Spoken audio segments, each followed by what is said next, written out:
Hello, I'm Natasha from Natasha Smart Textiles. Now I've been a wet felter for nearly 20 years and I currently teach in-person workshops here at my studio in Devon in the UK.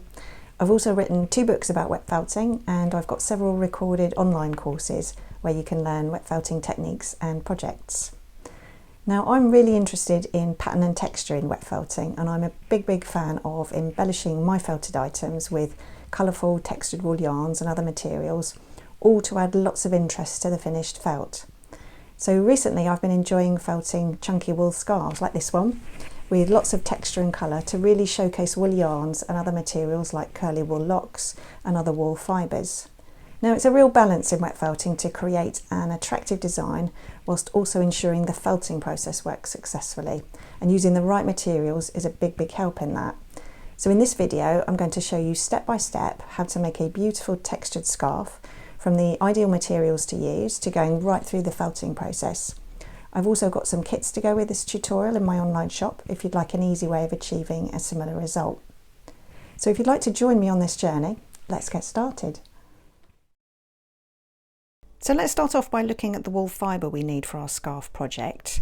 Now the wool fibre is what creates the actual felt. It's going to give us the structure for our scarf and sort of the backdrop to all those nice embellishments that we're going to lay on top to create nice patterns and colours, which we'll come on to next. But let's just have a look at the wool fibre that we're going to use. I've got here a merino and silk wool blend. I've actually carded this on a drum carder, so it's actually in batt format. So a batt is where you've taken the individual, often combed tops fibres and carded those, so they're all now kind of running and intermingled together, and this makes a really easy layout for a sort of larger flat felting project like this one. So you'll find it much easier to use something like a batt. You can see the big sheet of it,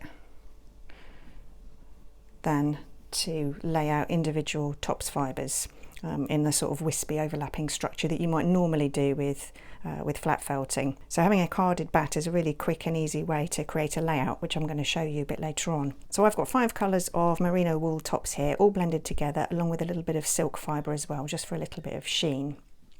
So that's our basic batt. Now you can obviously use any kind of wool fibre to create a scarf, but you do need to have a think about the end purpose of what you're making this felt for. Now we're making a scarf, so we're going to be wearing it next to our skin, around our necks. We also want it to have some drape to it, so you actually want to aim for a nice fine fibre. So in micron terms, somewhere around the early to mid 20s really. So merino makes a really perfect choice for that, as it's such a fine soft fibre. The silk as well helps, so really nice as something to wear against your skin. Here are the embellishment materials we're going to be using on top of our wool fibre. So this is what's going to create all of our pattern and colour and texture, and it's really a big showcase for wool yarns. You don't have to, of course, but for me I really like the idea of laying out long lengths of yarns, with the bonus that we get nice yarn fringes created from that. So that's the sort of layout I'm going to show you. So we're going to be using quite a lot of yarn. There's getting on for 65 metres here, so I'll just run through the different varieties that I've got. So starting with mohair boucle yarn. So this is also known as loop yarn. This is really lovely, very feltable yarn. Mohair's really good for felting because it's so hairy and quite loosely structured. Hopefully you can see that. And all of that helps with the bonding between the wool fibre and the wool fibre of obviously these sorts of yarns. So I've actually got 3 types of mohair boucle here. I've then got 2 larger boucles. These are also mohair, but these are mixed with silk, so these give quite a sheen to your finished felt. Again, these felting beautifully. It's a slightly larger loop, but really pretty. So I've got a couple of those. I've also got some brushed mohair. So this is your very standard sort of mohair that you might have seen. You can see just how hairy that is, and again that hairiness really helps with the bonding of the wool fibre and the yarn.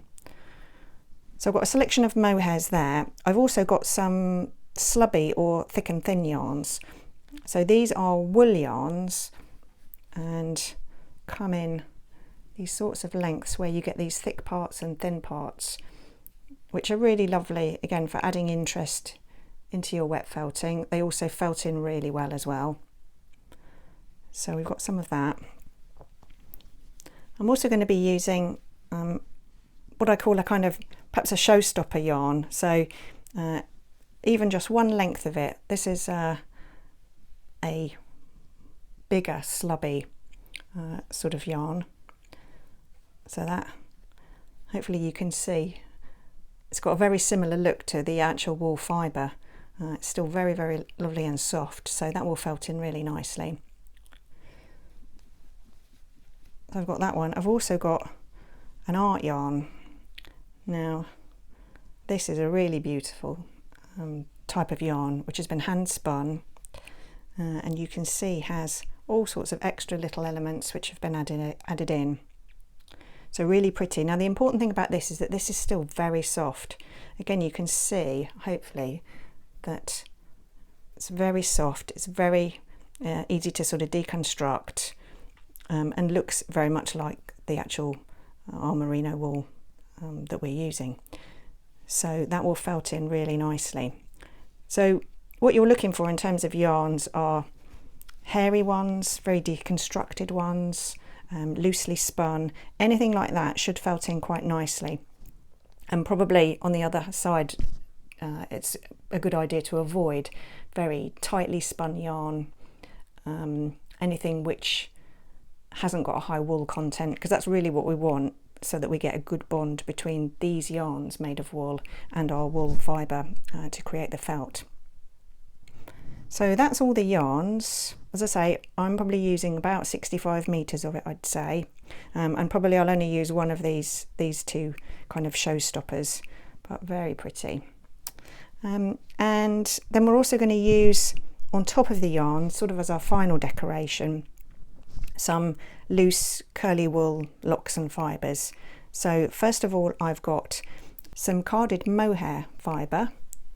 So you can see that's a very hairy fibre. So again, that will felt in brilliantly. This has been hand dyed to create these lovely colours. So that's for a bit of extra interest on top. And you can see you don't need very much of this to create quite a good effect.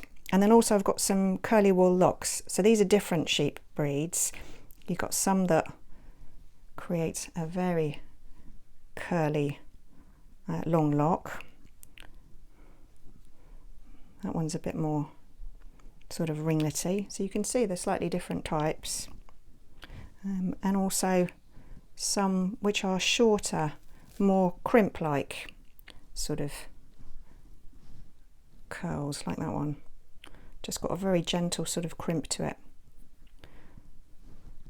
So using a combination of all these materials just adds real interest to our scarf, and will really keep the interest along the whole piece because it is quite a long layout. Now I'm using what I'm using here, but of course any kind of felting materials that you want to include would absolutely work. So whether you wanted to use silk fibres, any kind of viscose bamboo fibres, anything like that for a bit of sheen, any other types of wool yarns or locks that you've got. So anything goes really. I've just limited it to these sorts of materials, but I think you've got lots of scope with this project to really make it what you want it to be, and also to use up what you've got in your stash. Now I've said that I'm using quite a lot of yarn, 65 metres. I'm using them in big long lengths so that they go beyond each of the short edges of our scarf layout, and we get a fringe from that. Now you don't have to lay out your yarns completely all the way along the whole length of the scarf either, so you could get away with just perhaps pieces of yarns, maybe creating little circles and loops, or however you want to do it. So it doesn't have to be a long straight layout like I'm going to do. You can absolutely use these yarns in any way you like, and actually just use pieces of them. Even this this very chunky, thick and thin slubby yarn, you could just use pieces of that sort of strategically along our scarf. So you don't have to use them completely. You could use a lot less materials actually than I'm showing you here. So lots of scope to make it exactly how you want it. Here are the bits of equipment and tools we're going to need for our wet felting project, starting with the sort of preparing measuring tools. So we've got some scales, obviously useful for weighing out the initial wool fibre, a tape measure for measuring out our layout area, as well as measuring wool yarn strands, also perhaps to get the right size of your initial bubble wrap piece. Then we're moving on to the wetting out tools, all as part of the layout. So we're going to need soapy water. I like to use a spray bottle filled with a solution of washing up liquid or dish soap and just lukewarm water. Quite a good squirt of it. We want things nice and soapy. So that will be on our spray bottle. I do sometimes also, particularly with a large layout where you're trying to wet out quite a large area of fibre, then something like a ball browser can be quite useful because that gives you a bigger shower of water. So I've got a ball browser here, which again I'd use with a soapy water solution, which would be in my bowl.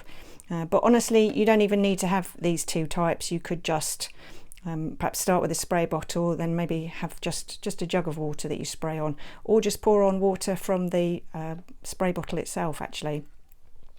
So that's our sort of wetting out tools. We're going to want to be working on a good surface, so some kind of waterproof surface for your table is good, and then working on bubble wrap. Now the bubble wrap piece that I've got is 3 meters long by, this one's 75 centimeters wide. Now actually you probably could go slightly narrower with that, maybe 50 centimeters by 3 meters would be okay as well. But 75 just gives a bit bigger scope if you want to make a slightly wider scarf. But we'll cover sizes once we get started. So the bubble wrap is our surface to work on. I usually prefer small bubbles, and I actually work on the smooth side of the bubble wrap, working on half and then with the other half able to fold over onto the layout to sandwich it. And what the bubble wrap does is give us a really useful, easy surface for our layout, and it makes it very manoeuvrable during the process of wet felting it. Once we've sort of wetted everything, we're going to start to rub the fibre to try and agitate it, which we'll do through the bubble wrap. Now you can either just use your hand or perhaps a soft cloth, but one of these wooden or other types of rubbing tool can be really helpful. They've got a ridged surface, and that really helps with the agitation and takes a bit of the pressure off just your hands. They also have a nice, obviously, handle to grip too. So I'll be showing you the rubbing process using this tool. And then a bit later on we'll be moving on to further agitation, where we'll be rolling the fibre. So some sort of soft roller like this would be perfect. This is a pool float or pool noodle, so just made out of foam, but you could use insulation foam or anything similar that you can find. So just some sort of rolling tool. And the other thing that's really useful to have to hand is some towels. So I've got a smaller hand towel, a slightly bigger towel. So these are all useful for helping us with the rolling stage actually, as well as when we need to towel dry our finished scarf at the end. You'll obviously also want a pair of scissors for cutting the yarn strands.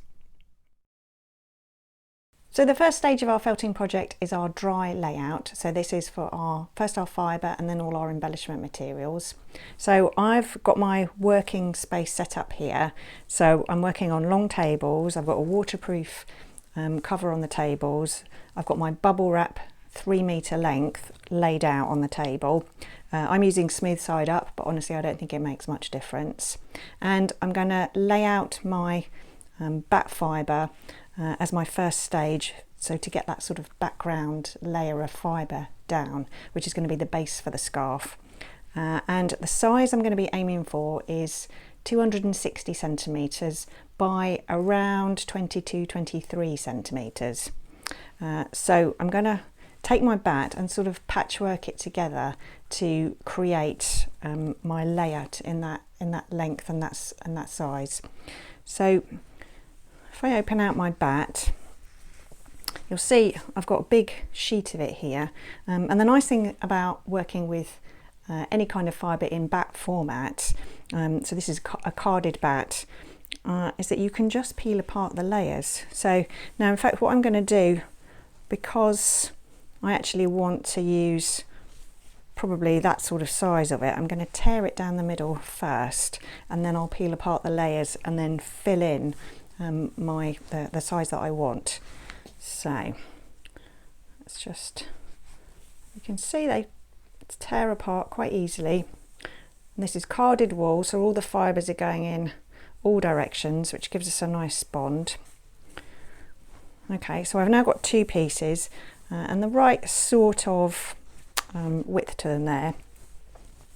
So what I'm going to do now is peel them apart, because I know I've pretty much got to go the whole length of these tables, so I probably need each of these in to become 3 layers to give me enough.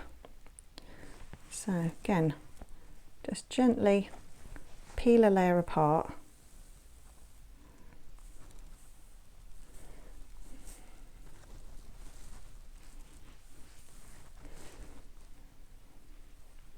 And it doesn't matter if you don't get the right thickness, because we're going to keep fiddling with this layout until we've got a nice even thickness to it.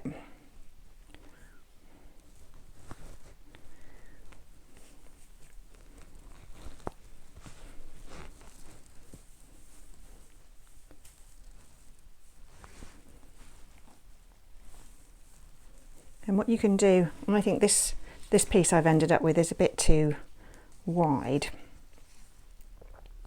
That's about 25 centimetres. So I'm just going to give this a little stretch just to make it a bit narrower. So if you're gentle with it, even when fibres are dry, you can still manipulate them without kind of destroying the whole thing.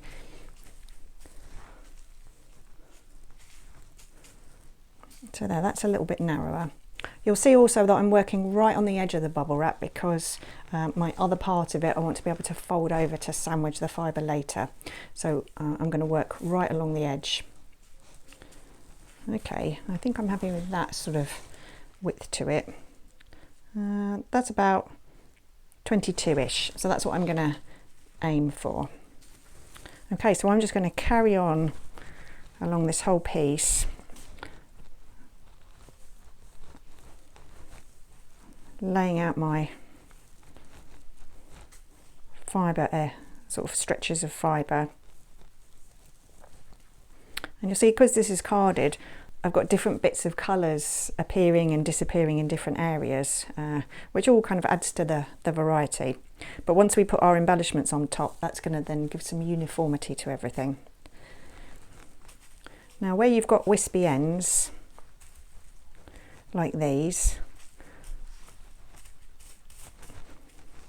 I'm going to just sort of tease those out so they're all nice and fine, and just gently or slightly overlap those. And the idea is, because this is kind of a directional scarf, I want to keep the lines of everything going in this direction. But of course you don't have to. You could completely lay out your fibre in a different way. So long as you've got a nice even thickness layer in the size that we want, then feel free to sort of play about with your fibre layout as much as you want.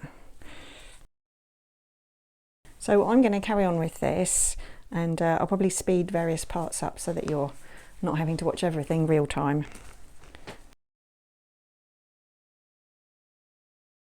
So the basic shape and size of my layout is sorted.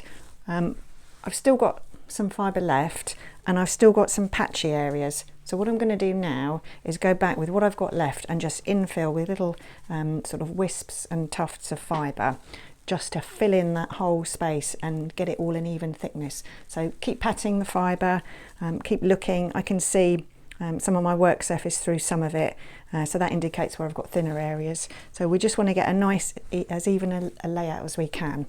So I'm going to keep fiddling with that until I'm happy and I've used up all of the 50 grams of fibre.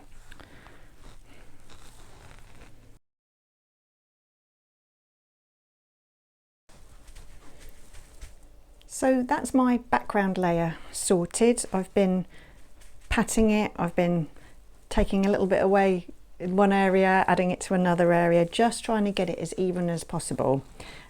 Because obviously with a scarf you're going to notice you know, a difference in thickness, so it's nice to have that as even as we can get it. So I'm happy with my layout. Now I could go straight ahead and start laying out the yarns on top now, but actually I find it's a little bit easier with this to wet it, get everything nice and really flat for this background layer first, and then add the yarns on top. It enables you to be a bit more controlled in the placement of the yarns. So we're going to wet this first, not to make it completely soaking, we just want to get it completely wet through, not to have so much water everywhere that it's dripping all over the table and the floor, ideally. But I've got towels to hand in case that happens. So I'm going to take my spray bottle, and I've got basically just lukewarm water in here with a big squirt of washing up liquid. So, and any brand will do, but just a good, really good squirt in there. So I'm using quite a lot, but we do want it to be nice and soapy. And if you spray from above, you'll find that you can get the fibres to flatten down in place. Rather than spraying from the side, which will kind of start shifting them all around. So try and spray from above, and you can see I'm doing it quite closely, so I really want to soak and flatten all these fibres down.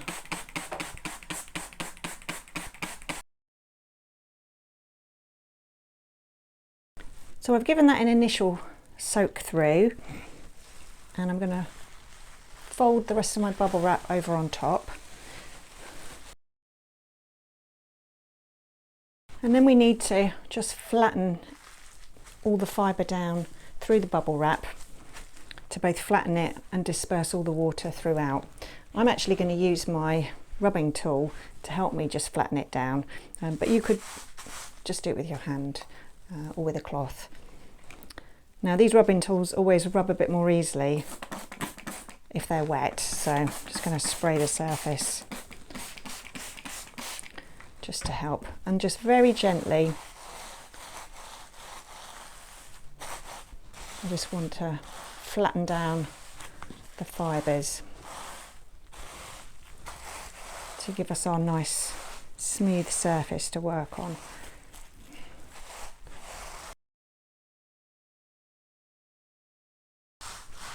So I've given the top surface a flatten. What I'm going to do now is turn the package over and then we'll check to see if we've got enough water in the fibre, and then flatten that side as well. So if we carefully peel back the bubble wrap layer on this side,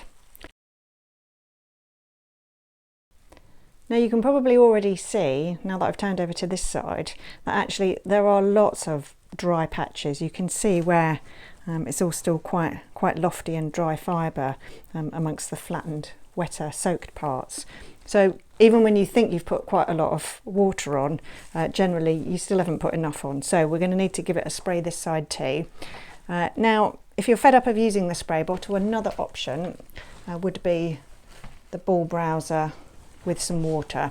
So again, I've got soapy water here. Let's just soak that up. So this is really good for when you want a kind of more powerful spray of or shower of soapy water. And now that we're partially flattened anyway, we're not sort of disturbing the layout of the fibres by using this. So that's another method, but you will end up with more water everywhere doing this. So you just want to keep an eye on that.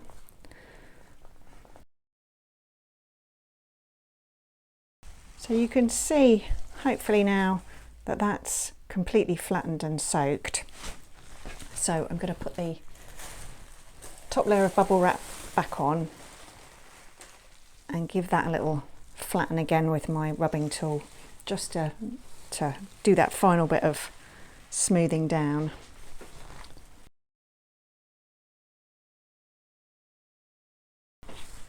I'm back to the right side now. I had a little bit of water dripping on the floor there, so I've just mopped that up.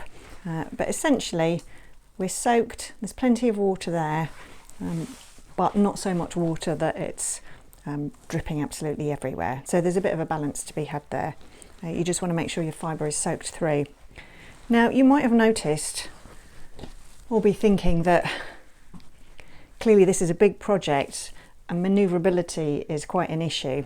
Now this is where the bubble wrap is helping us, so I would recommend having one complete sheet of bubble wrap rather than lots of pieces. That makes it trickier to manoeuvre everything. So one long bit of bubble wrap. The other thing that I think will help you if you're dealing with a smaller table space, which you probably are, is to use your roller and work in sections. So with your dry layout, what I suggest is working on just one area at a time.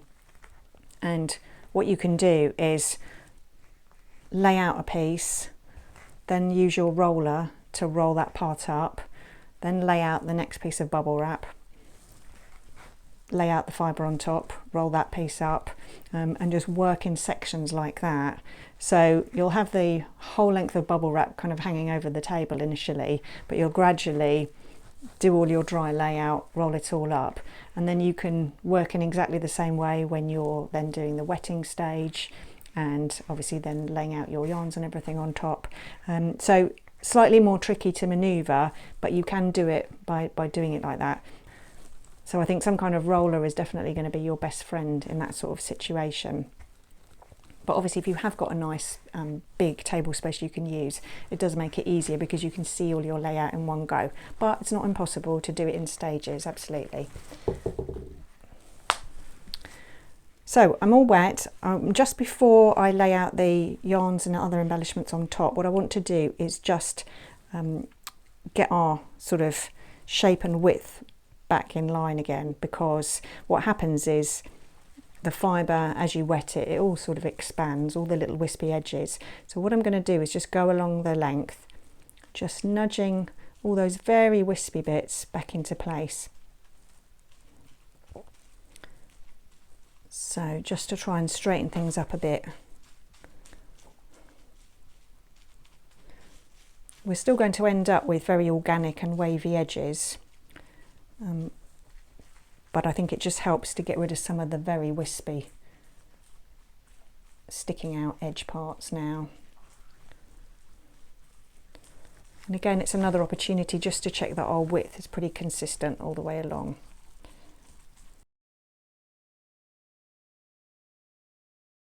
Okay, that's my carded wool fibre base layer laid out and soaked through. So we're ready now to put embellishments on top. So this is where I'm going to start using all my yarns, and I've kind of lined everything up here in the order I'm going to do it. There is no set order to this. You can do it however you like, but what I do like to do actually is put the very chunkiest yarns on last because they're all sort of feature yarns, so I want to be able to see more of those. They're also quite good, these chunky wool yarns, at keeping some of the other things in place and felted in well. So I'm going to start actually with one of these yarns. So I've already cut these up because these are from one of my kits, and the only thing that we have to remember really, we're aiming for 3 lengths of yarn of each type, and we want to make sure that we have enough overlap over the short ends of the fibre to create our fringe. So we want about sort of 15 to 20 centimetres overlapping the edge of the fibre. So let's make sure, once we've got 1 or 2 pieces down, then you don't need to measure it anymore because you've already got a guide then. So that kind of amount, let's have a look.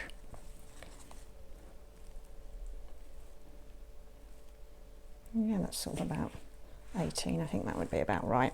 So I know that for each of my yarns I'm going to use 3 lengths of it.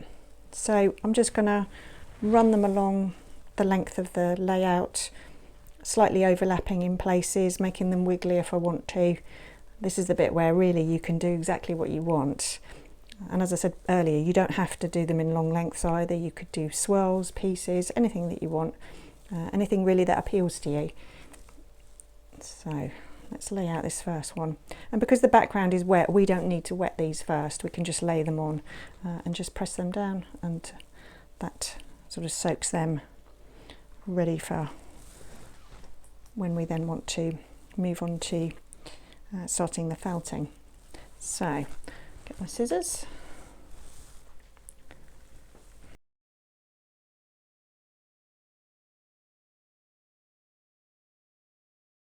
So that's my first yarn laid out. So I've got 3 strands of it, and I've done a bit of crisscrossing. So now I'm just going to carry on with all of my other yarns, just building up the pattern into a sort of pleasing design and getting a nice sort of coverage fairly evenly all over the fibre layout. I don't want to go right up to the edges. I'm probably going to stay off, let's say, an inch, a couple of centimetres away from the very edge.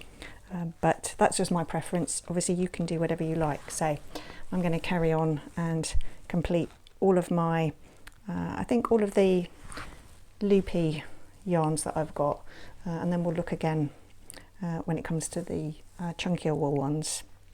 So let me get on with that.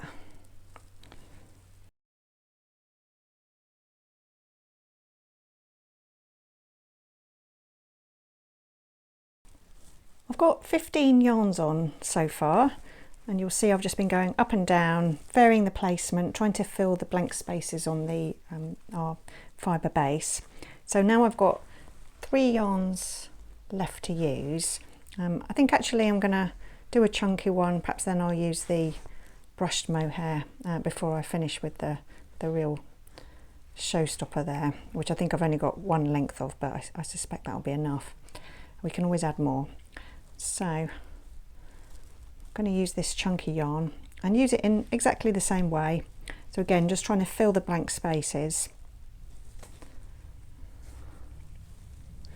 I also had a few little ends of some of the other yarns left over once I snipped them off, so I've just put those on top as well.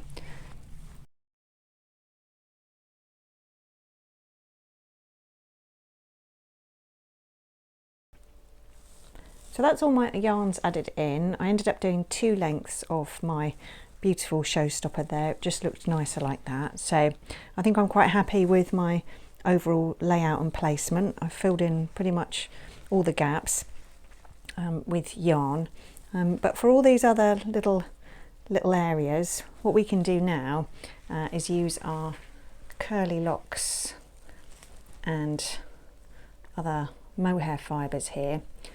Just to add bits of interest going along the length of the scarf. So I'll just be placing them fairly randomly, maybe just covering over, again, any areas where I can still see the background fibre, and just trying to balance the design. So where I've got lots of interest and curliness in some areas, I'd want to balance that out in areas that haven't got much, perhaps by putting some of these locks down. Now the other thing that I want to do is make sure I've got some locks deliberately going over the edge of the scarf. So what I'm going to do first, I've got all sorts of different sheep fibres here from different breeds of sheep. So they actually look quite different in terms of their sort of locks and crimpiness and things. So I'm going to dig out my longer locks because I think they'll work best going over the edges, and just try and divvy them up so I've got some of each colour each end. Now these you don't need to use a lot, a little goes quite a long way. So for the edges I'm going to keep them very much in their curls that they're in. When I use them elsewhere on the layout, I'm going to fluff them out because that will help them to felt in better, whereas actually the ones that go on the end, we're quite happy for those to stay in their sort of smooth tight locks because they're not actually going to be felted. It's just the very ends of them we want to felt into the ends of the scarf to obviously help them stay put.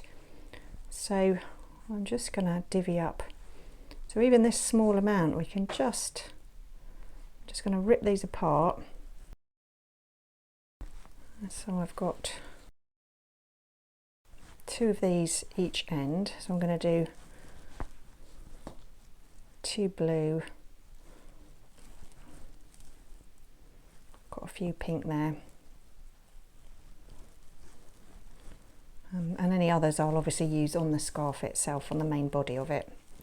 Let's just have one of those.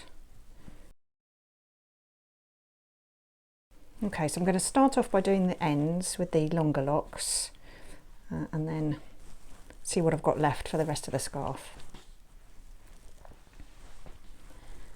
So with these locks at the ends, what we want to make sure is just that we've got enough of the wispy end, sort of the cut end of the sheep fibre, if you like. So we want to make sure that that part is able to bond with the background fibre so that it obviously then keeps the rest in. So this will be part of the fringe. So I'm going to fluff out, wisp out the ends, because that will make them felt in much better. And then just put them over the edge like that, and just fluff those out.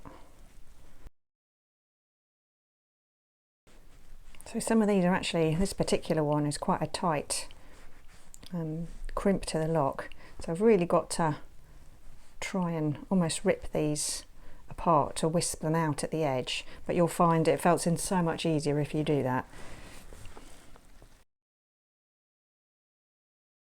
So that's my locks at the ends done, and it doesn't matter if the locks aren't as long as the rest of the fringe. We're going to trim the fringe at the end anyway, so we may end up with the same sort of length of everything in the end. So I'm going to carry on now putting the rest of the curly locks and crimpy fibres along the rest of the scarf, so just in different placements, whatever looks pleasing to me. And ideally what you want to do is just try to wisp out the locks as much as possible, just because it'll make it easier for them to felt in rather than keeping them in their crimps as they are. So I really want to be teasing those out and spreading them, and we get more coverage that way as well. But just spend a bit of time doing that and we'll get a more successful result with everything, and you can see more of the crimp that way. So I shall carry on doing that.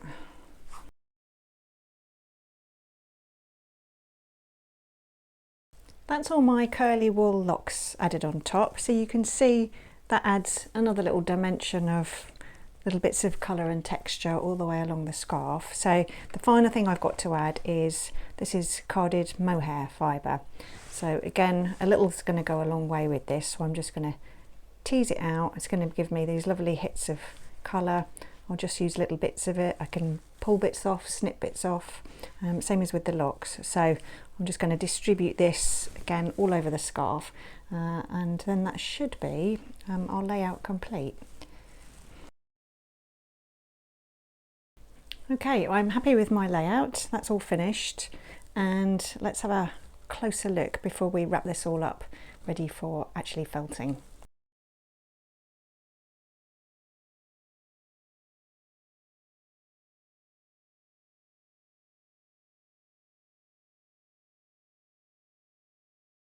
So before we get started on the next stage of actually felting our scarf, we just want to make sure that everything is soaked through, all our embellishments are nicely wetted down, and that we've folded over our bubble wrap, so we've got a nice sandwich there, and that will give us a good surface to then start the felting stage, which we're going to be doing by rubbing the fibre.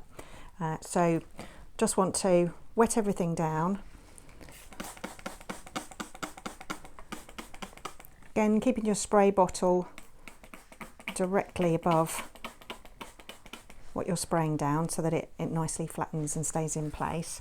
So I'm going to carry on doing that, then I'll fold up the bubble wrap, and then we'll be all ready to get going. So as before, I'm just going to give a little rub all the way along the scarf package now that I've sandwiched our project within bubble wrap layers, so it's all nice and secure in there. if I flatten it down, that will really stop any of the yarns from moving around, which is what we want now. So I'm just going to smooth along with my rubbing tool just to flatten everything. Now you'll notice that I didn't wet the fringe ends because the fringes, we actually don't want them to felt at all, so I didn't wet them, and when we move on to the rubbing stage we're not going to rub them either, so we're going to leave those alone. They will kind of felt up a little bit because they will get wet, but largely we're going to be trying to keep those unfelted. And I didn't use the ball browser, the big shower of water, just because I think it disrupts things too much in terms of the embellishment layout.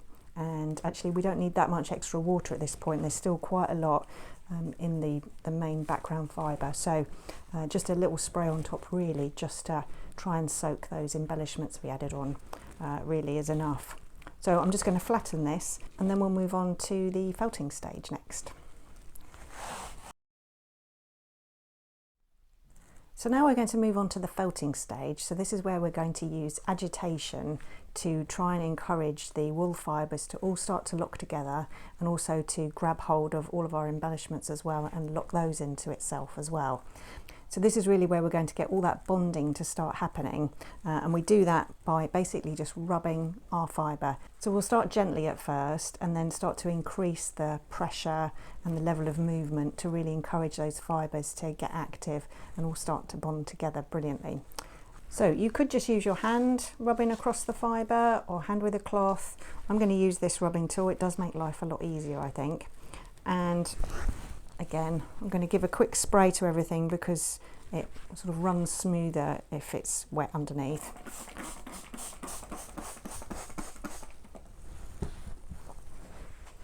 And we're just going to rub like that all the way along the fibre layout. So with a layout of this size, I would expect to spend probably 30 minutes rubbing this, really encouraging those fibres to get active and start bonding together. And I'll be checking regularly, peeling back the bubble wrap, checking whether yarns are moving or not. And only once everything is pretty much staying in place will I then stop, and then we can move on to increasing the level of agitation through rolling the fibre. And these are pretty standard wet felting techniques. So I will probably be speeding part of this up, as you don't want to watch 30 minutes of me rubbing this. I'm going to be carrying on rubbing, going in this left to right direction, because that's the direction that my yarns are mainly lying in. So I want to disrupt them as little as possible. So if I keep going in this direction along the length of the yarns, that hopefully will encourage them to stay in place without actually moving them around too much. So rather than going up and down, not for this particular design, I'm better off staying in that direction. So I'm going to get on with that now.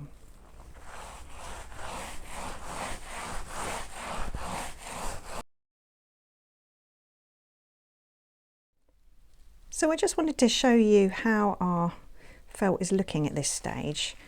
So I pull back the bubble wrap. Now hopefully you can see everything's looking very wet. There's still plenty of soap in there. And to check whether the yarns have bonded in well and whether obviously the fibre is felting together well, if we just run a finger just gently across the yarns, we can see whether there's any movement. Now hopefully you can see even this big chunky part of yarn here, there's no movement there. Maybe a very, very slight amount. Let's look at another area. And you see nothing's moving. So if I rub my finger counter to the direction of the yarns, so I'm going across it, you can see it's quite a good way of detecting whether the fibres are well bonded or whether they need a little bit more time to keep on felting. Now I would say that although perhaps there's a very, very slight bit of movement, can you see a little bit of fibre there moving? But actually on the whole we're pretty good. So that means we're safe actually to move on to a higher level of agitation, which we're going to do with some rolling now. So let's get on with that. And you can just see at the end there how the fringes are looking. Now, I wasn't rubbing across the fringes at all, so they haven't been agitated, so they're still quite separate. But what we want to see, obviously, is where it meets the wool fibre, that everything is joined up. So if I lift up some yarns, you can see it's taking the felt with it. So again, all good indicators that things are felting nicely. So we can safely move on to increasing our level of agitation with some rolling. Now that we've checked that all our fibres and embellishments are bonding together, this is now becoming what you'd call perhaps a loose pre-felt, so partially felted piece. So it's bonded but hasn't yet moved into the sort of stage of it being nice and thick and shrinking and really having the strength that we want from our finished piece. So we're still quite delicate at this point. So now that we've finished rubbing, which is a really good way of just getting everything to bond in place without upsetting it too much, without kind of ruining potentially our pattern, we can now increase the level of agitation to move those fibres around even more, to get them to really start to lock together. And rolling is a really good way of doing that. Now, if you don't like rolling, there are other things you could do. Lots of people use things like an electric sander. That's another way of doing it. You could just continue to rub your piece, actually. Every technique is valid and will work. These are all agitating techniques, but you want to do whatever you prefer. And also, I think, to maximise the results you get with minimum effort physically on our part. So rolling is quite a good way of increasing that agitation and really getting everything to stay in place. So by the time that we've done some rolling of our piece, I would expect after that we're then kind of moving into that later fulling stage, which is where actually the fibres are now so well bonded that then they start to grab each other tighter and tighter, and that's when the shrinkage comes, and that's when we get the strength from our piece. So we're going to do that next, do some rolling. Now for this particular design, because it is so long and to try and manage it, we're not going to be rolling on all four sides of the piece, which is what you would normally do to get even sort of pressure and agitation across a flat piece like this. We're actually just going to roll from the short ends each time, and that just makes it more manageable because this is such a big project. And I've already taken into account the potential shrinkage just by rolling only in one direction, which is why this scarf starts out so long.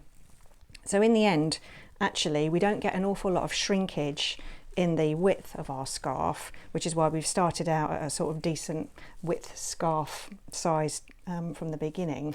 We're going to get most of our shrinkage from the length because we're only going to be rolling in this direction, and felt shrinks in the direction that you roll it. So we're going to start off our rolling just going basically in this left to right direction. I'm going to do, to compensate, what I normally do is 100 rolls on each of the four sides of a piece. So we're going to do 200 rolls from one end and 200 rolls from the other end. So making up the same sort of amount of agitation across the piece. So I'm going to roll it up from the edge.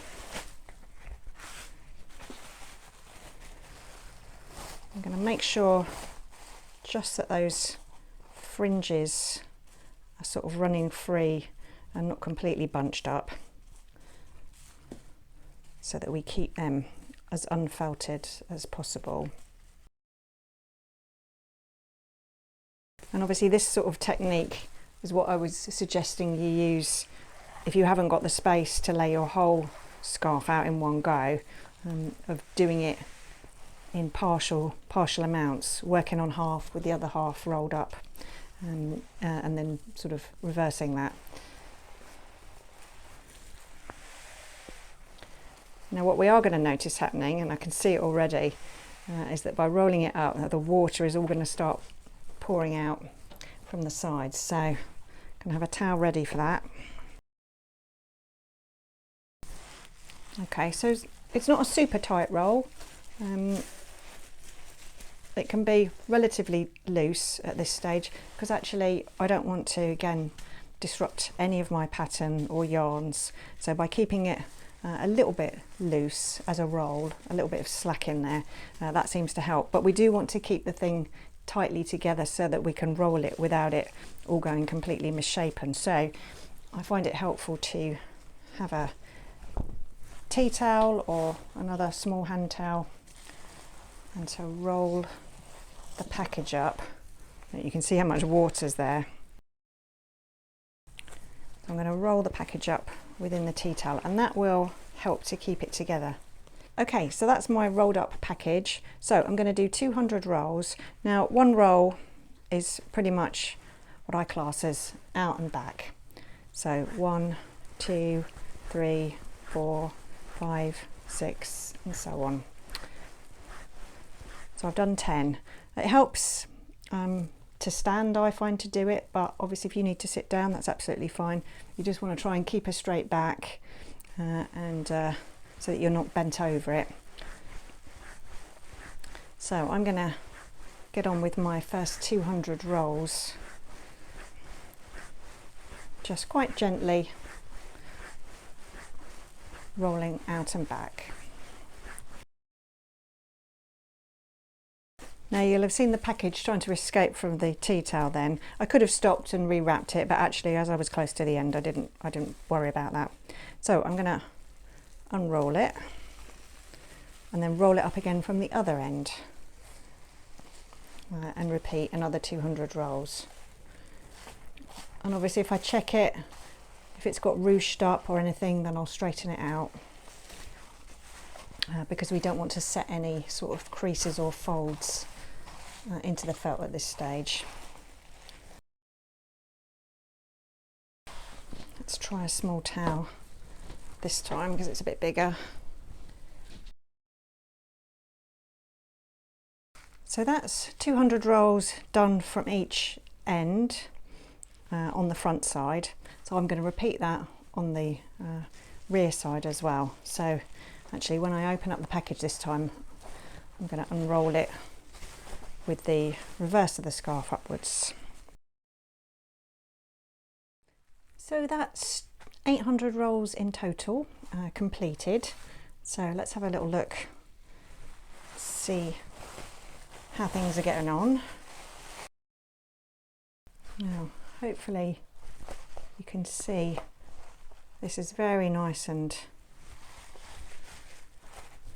feeling smooth and joined and flattened on the surface.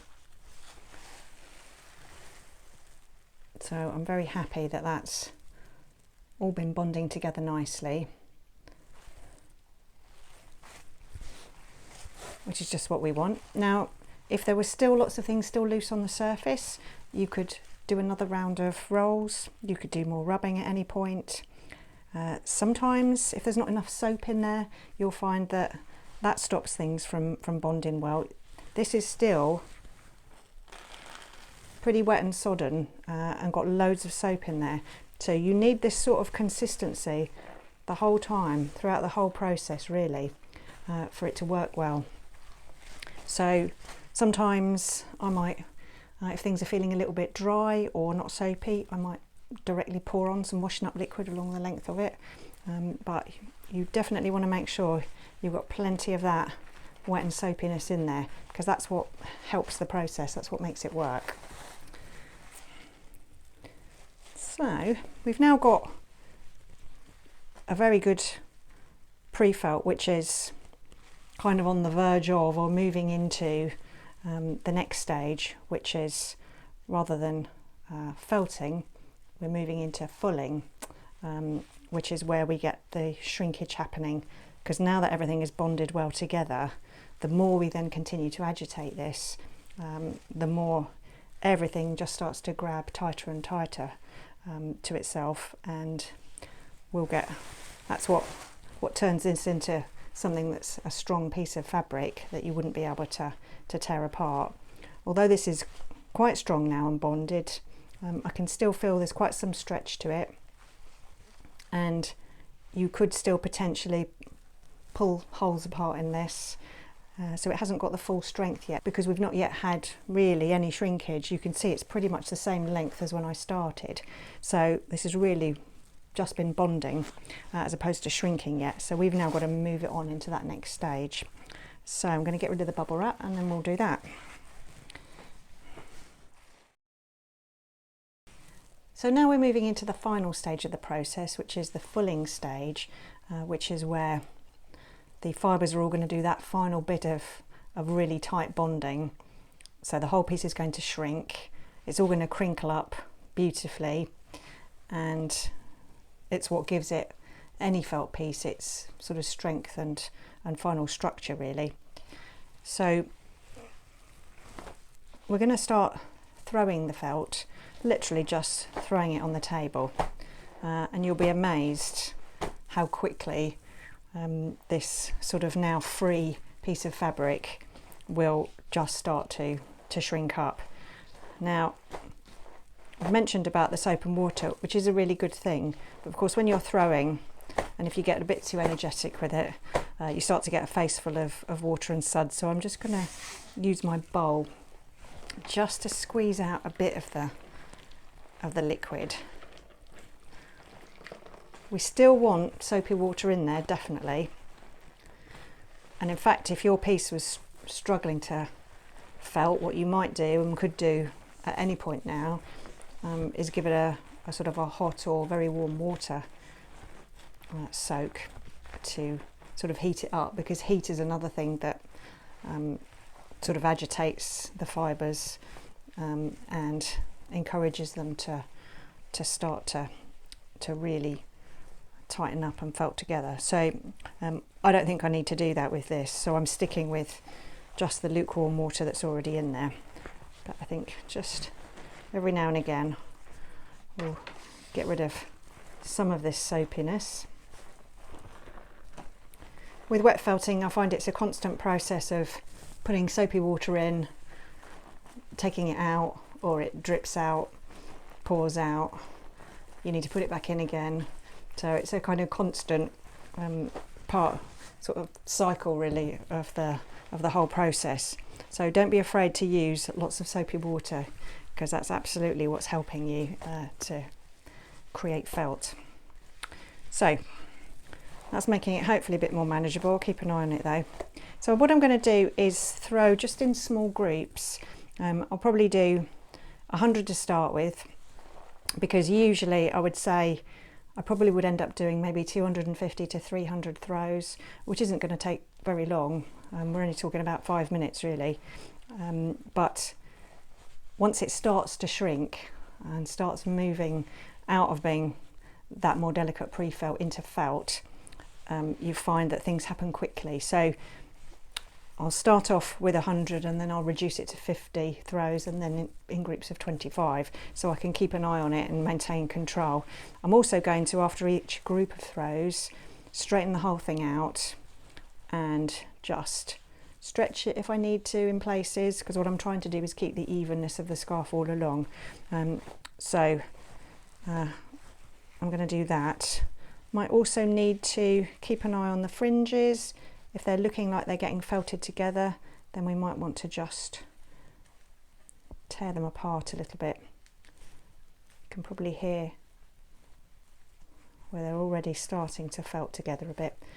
So we can also pull those apart just to make sure that they don't felt together too much. Okay, let's do some throwing.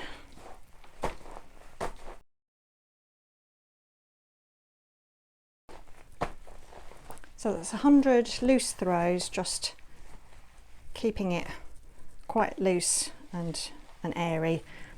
And the actions of us kind of scrunching up the felt, it hitting the table, all of that is agitating those fibres further. Right, spread this out.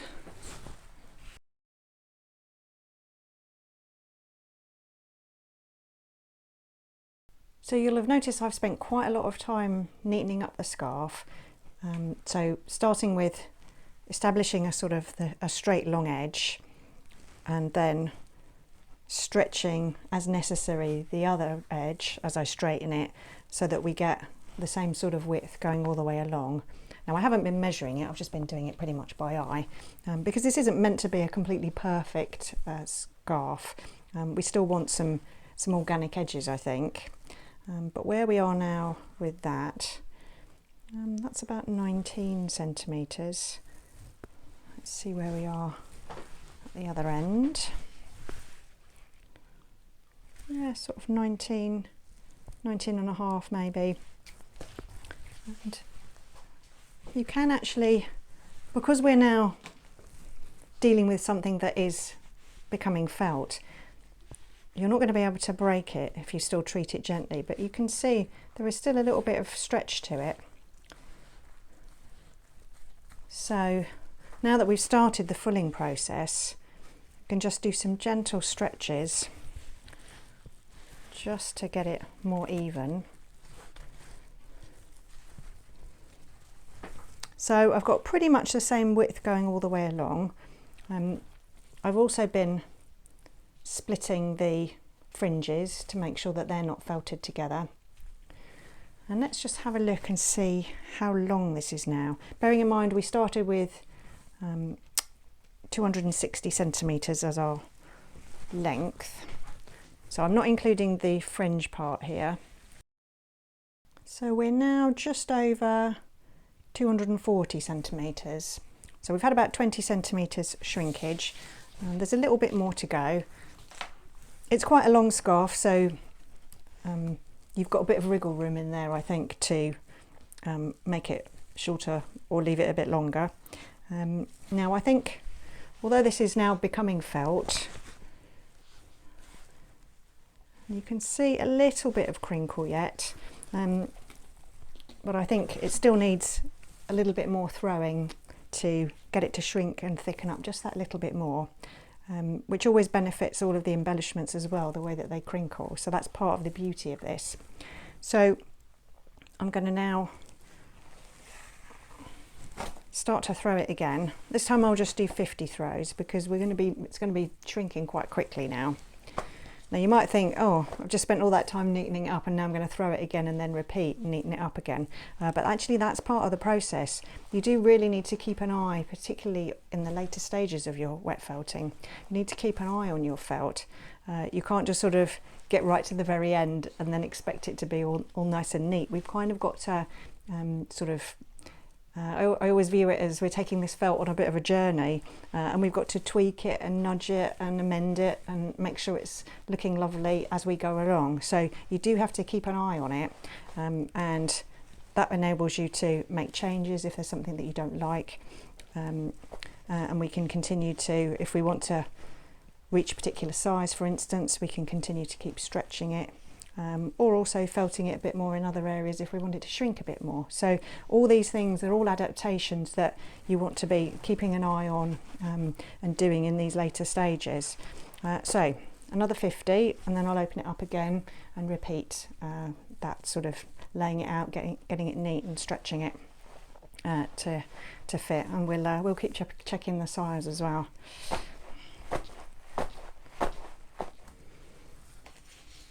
So I actually did 75 throws that time, and then I've straightened it out again, and you'll hopefully have seen where I might have a slightly bumpy bit that I want to straighten. If you just sort of pull at either side of that, you can make bumps disappear and go straight. And obviously if I want to widen the width, we can stretch part of it as well. It's looking slightly narrower to me than last time. We were at 19 centimetres. Now we're at about 17. So just going to widen it a little bit more. So we're hitting about 18 centimetres now. in the width. Let's have another look at the length. So we were at 240 last time, and that's more like 235. So again, lost a little bit on the length and perhaps a centimetre on the width. Now if we really don't want to lose any more of the width, we would just need to keep an eye on that width and keep stretching it.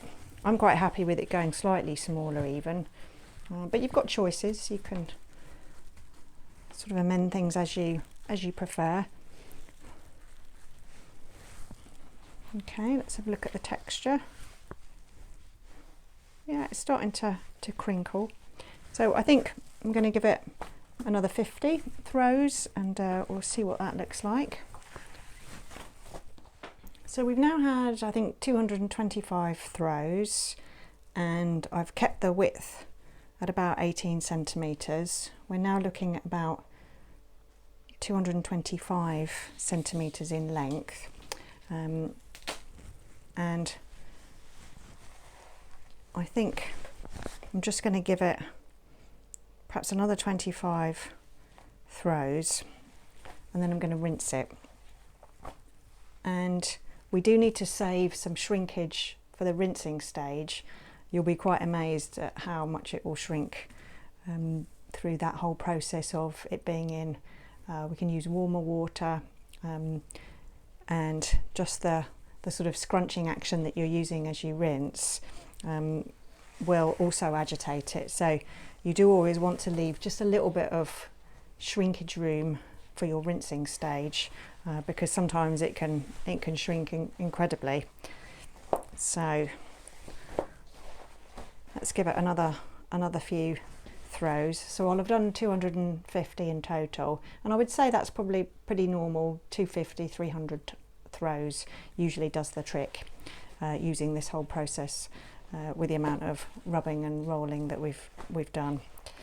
So I'll finish my throws, I will rinse it, so just leaving it in a tub of water, keep changing the water, keep scrunching it until the water runs clear basically, and then I'll bring it back and towel dry it, and then we'll have another look at the length.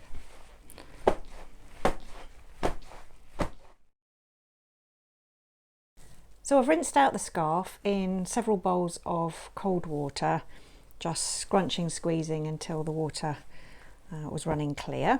So let's give it a final squeeze. So there shouldn't be any soap left. If there is, just go back and give it another rinse.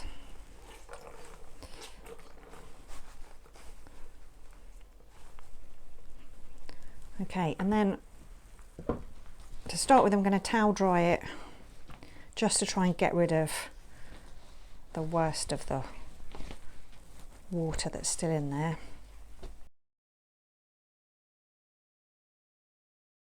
So I've just rolled it up in layers of a towel.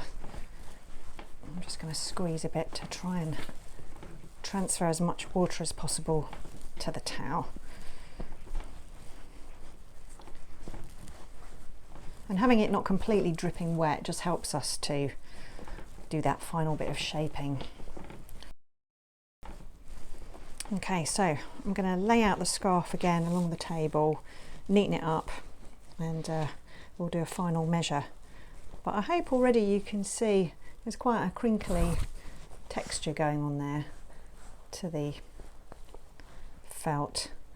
So when it looks a bit like either orange peel or crocodile skin, something like that, then that's a good sign that it's been well felted and had enough felting. And you can see it's quite a substantial piece of fabric now.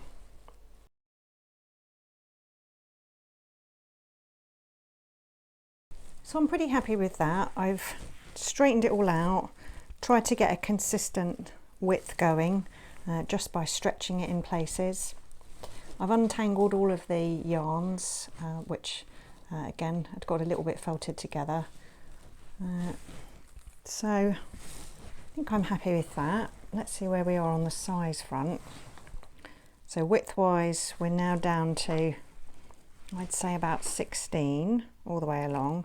So that's come down from, I think, 18 just since we've did those last few throws and rinsed it, and I think we were on 225 for the overall length, not including the fringe. Let's see where we are now. So we're now on pretty much 2 meters, 200 centimeters. So we've lost 60 centimeters in the length overall since we first started, and 25 centimeters on the length since those last few throws and obviously rinsing. So rinsing does make your felt piece really shrink up, so you do need to take account of that. So, well, I'm happy with that. I could stretch the width a bit more if I wanted it to be a bit wider. I could possibly have stopped felting a little bit sooner, but I feel that that's quite a good sort of thickness. There's some substance to this. It's got a nice look to it. All of the yarns and locks are all nicely embedded there. Once this is properly dry, you'll get more of an impression of the colours and how the textures look. So I'm going to leave that to dry overnight, and we'll come back and see how that looks tomorrow. So it's the next day, the scarf's now dry, so we're just going to do some finishing touches. Now, first of all, what I always like to do actually is iron felt with a steam iron. It always kind of, I think, just smooths out the surface of the fibres and just kind of creates that final bit of polish. We can also straighten up some of our just slightly wobbly edges that we've got on the scarf. So let's do that now. Now, using a steam iron is really helpful because it's getting that little bit of moisture back into the wool. So if we want to do any kind of little stretches, bit of smoothing out along those edges, we can do that because it's getting a little bit of heat and moisture back into the felt. So it will respond quite well to that. So we can do any kind of little tweaks that we might want to do now as well. The only thing you want to be careful of is if you use any kind of synthetic yarns, because obviously the heat of the iron could well melt those. So you just want to be a bit careful. But actually I can happily iron on the front of this because I know there's nothing in there apart from basically wool products. I will give this an iron front and back. I'm also going to iron over the fringes to straighten those out and flatten those a bit, because the final thing we'll do will be to trim those. So I want to get them nice and straight before I do that. So that's the scarf all nicely ironed flat, which I think really does just finishes off the surface really nicely. So final thing we want to do is trim our fringes.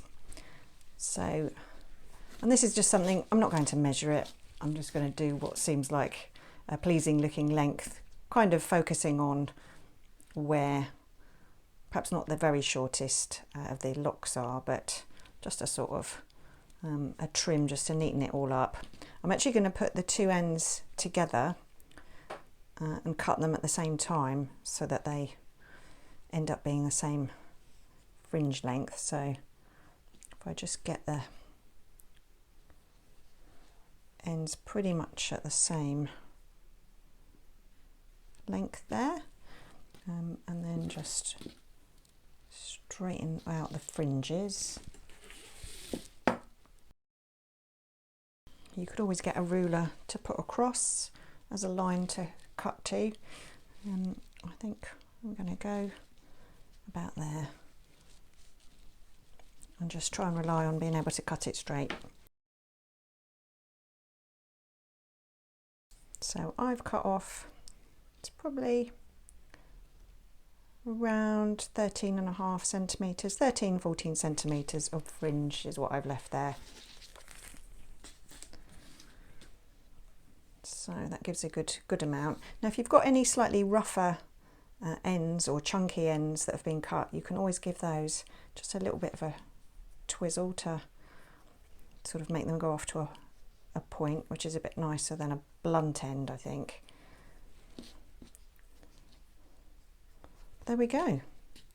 That's our finished scarf. So I'm really happy with how that's come out. And obviously you could change it slightly. This one has ended up being, I think, about 16 centimetres wide, 2 metres long. You could go for a slightly shorter one, make it just fractionally wider as well if you wanted to. So there's a bit of scope to play with this, because it does end up being a really nice long scarf. I'll give it a try now. This is going to upset my microphone if I do this, so I might be a bit muffled, but let's give it a go. I quite like a long scarf put on like this.